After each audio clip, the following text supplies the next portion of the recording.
না, গান বাজনা করে আমরা সইবে না, বুঝলি? তুই কি বলছিস? ঠিকই বলছি। আমাকে না দেখলে মায়ের অসুখ সারবে না। এসব বাজে কথার কোনো মানে হয়? হয়তো হয় না, কিন্তু আর জোর গলায় বলতে পারছি কি যে জাহান নামে যাক দুনিয়া, আমি আমার গান নিয়ে থাকি। আমি যদি পাবলিক ফাংশনে গান করি, হ্যাঁ, মানে অভিজিৎ চৌধুরী গান করবে। আরে তোরাই তো বলিস যে আমার মতো গাইয়া নাকি বাংলাদেশে 50 বছরের মধ্যে আসেনি। আরে কি সৌভাগ্য আমার, আপনি আমার বাড়িতে চিনতে পেরেছেন? বাবা, চিনতে পারবো না? দিনেই দেখি আর রাতেই দেখি, এই মুখ কি বলবা? আমি সেই ছবিটার জন্য এসেছিলাম। বুঝতে পেরেছি, কিন্তু অভিজিৎ ঠাকুর তো অনেকদিন এখানে আসেননি। আসেননি? না। তাতে কি হয়েছে, আমরা কি কেউ নই? বসুন। হলেই বা অভিজিৎ ঠাকুরপুর ছবি পেতে দুদিন দেরি, এর মধ্যে কি আমাদের বন্ধুত্ব হতে পারে না? আচ্ছা, আমার ড্রাইভারকে পাঠিয়েছিলাম একটা চিঠি দিয়ে, সেই চিঠি কি পেয়েছেন? কই না তো। আশ্চর্য, লোকটা আজ কদিন হলো নিরুদ্দেশ। তাই নাকি? হুম। অভিজিৎ বাবু বুঝি অসীম বাবুর ছেলেবেলার বন্ধু? হ্যাঁ, অভিজিৎ বাবুর গান শুনতে বুঝি খুব ভালো লাগে। মানুষটাকে দেখলে আরো ভালো লাগবে। অত বড় লোকের ছেলে, লেখাপড়া জানে, গান বাজনা জানে, অথচ এতটুকু অহংকার নেই, ঠিক ছেলে মানুষের মতো। আচ্ছা, একটা কথা জিজ্ঞেস করবো? কি? উনি দেখতে কেমন? খুব সুন্দর, তোমার সঙ্গে যা মানাবে না। বলো না, চেষ্টা করবো? আরে দূর, আমি বুঝি তাই বলেছি? না ভাই, এমন করলে আর আমি তোমার কাছে আসবো না।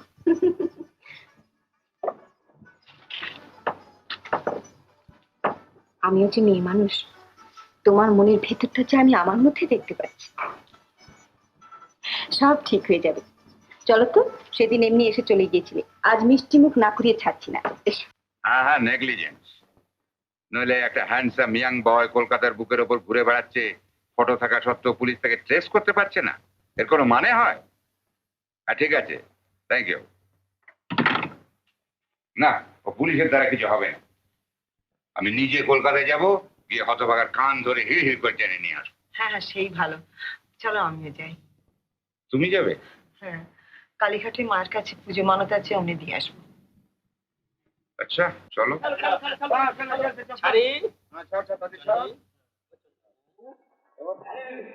বাবা হরিহর, 10 নম্বর ঘরে দুটি চার, দুটি ফলস পাঠিয়ে দাও বাবা।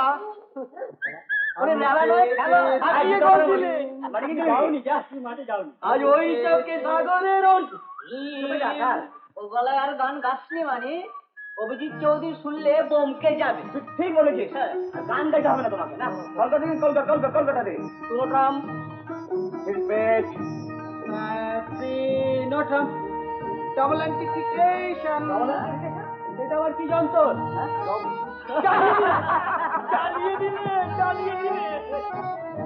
রতন নামে একটি ছেলে, বয়স 12 বছর, রং ফর্সা, ছিপছিপে গরম, বাঁ দিকের কপালে কাটা দাগ আছে।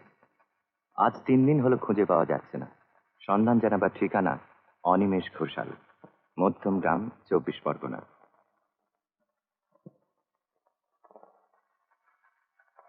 নাম হৃদয় হরণ রায়, পরনে ড্রাইভারের পোশাক, রং ফর্সা, বাড়ি গোবরডাঙ্গা। গত কয়েকদিন যাবৎ নিরুদ্দেশ। সন্ধান জানাবার ঠিকানা অমৃতলাল মজুমদার, 5 নম্বর মে ফেয়ার রোড, বালিগঞ্জ।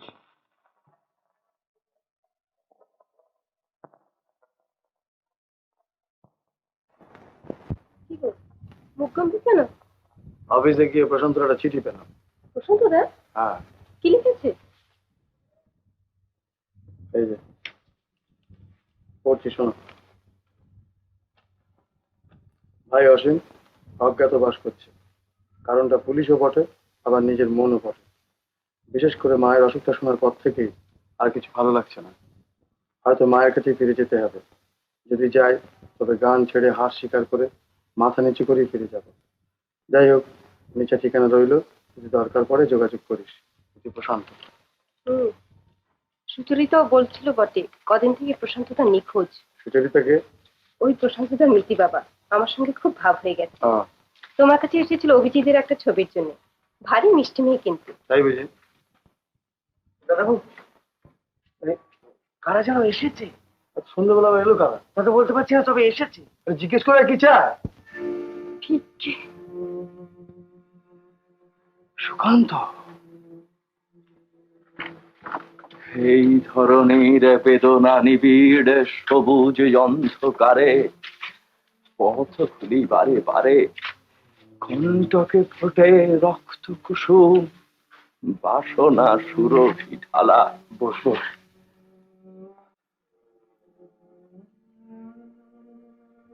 ভালোর দিকেই যাচ্ছিলেন, হঠাৎ খারাপের দিকে গেলেন। ওখানকার ডাক্তারেরা বললেন আমাদের আর কিছু করবার নেই। যাদবপুর হসপিটালে ভিয়েনা থেকে ডক্টর ডেমিল এসেছেন।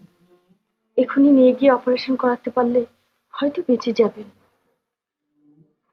প্রশান্ত ঠাকুরপো কাছে নেই, চোখে অন্ধকার দেখে শেষে তোমাদের কথা মনে হলো।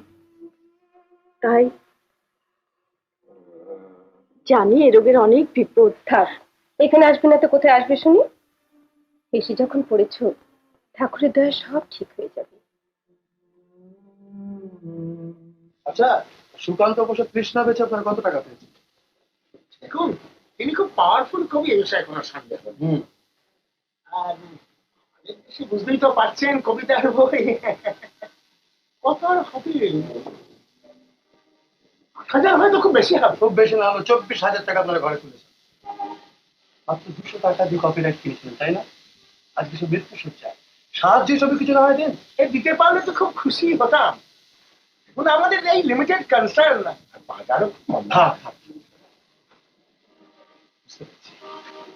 নমস্কার।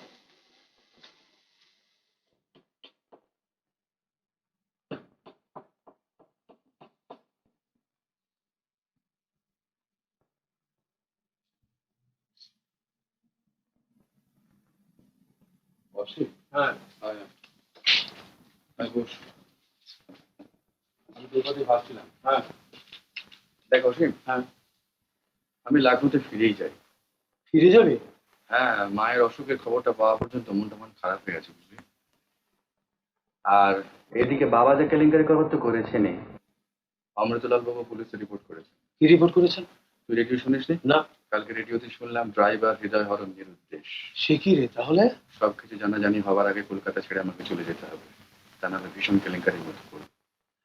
আরেকটা কথা কি জানিস, বাড়ির থেকে বেরিয়ে আসবার সময় যে মনের জন্য এসেছিলাম, এখন আর সেই জন্য নেই।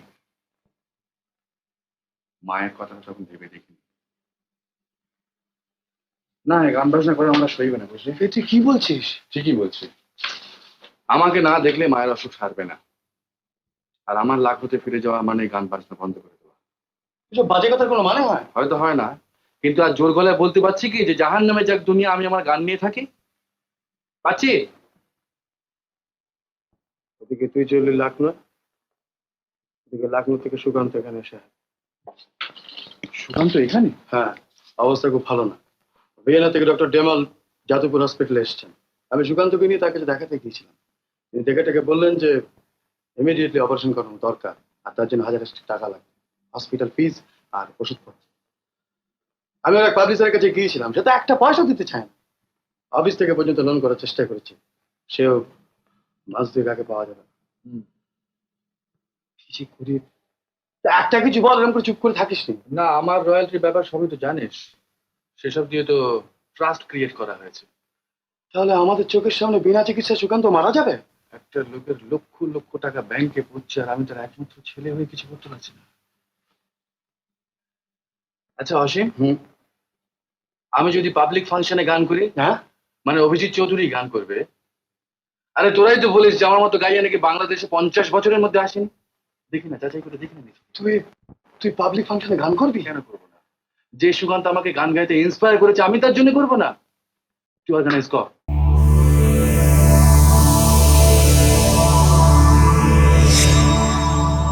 উত্তম কুমারের সেরা সিনেমা দেখতে হলে ডাউনলোড করুন ক্লিক অ্যাপ।